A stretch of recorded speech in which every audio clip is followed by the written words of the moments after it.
So you want to make a tile map in Unity. First, draw some tiles and save them in the Assets folder of your Unity project. Select the sprite file and change the import setting to suit your sprites.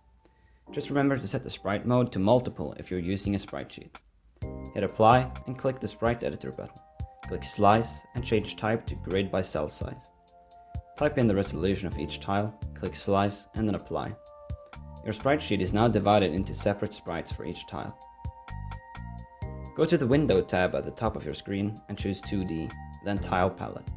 In the Tile Palette tab, click Create New Palette and name it what you want. Now you can drag your tiles into the palette and generate tile objects. You can edit the palette by clicking Edit and using the tools above.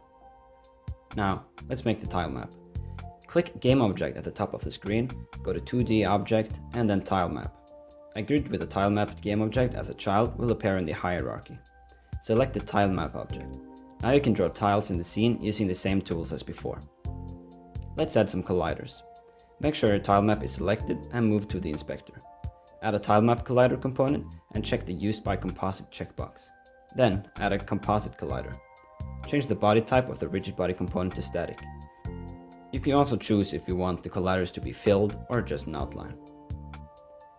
If you want to change the shape of the colliders, you can do so by selecting the sprite again and opening the sprite editor. Open the drop-down menu in the upper left corner and select Custom Physics Shape. Select a tile and click Generate. Now you can move the vertices and add new ones. Click Apply. To make the new collider show up, select the tilemap gameobject and disable and enable the tilemap collider. We now have a tile map with working colliders.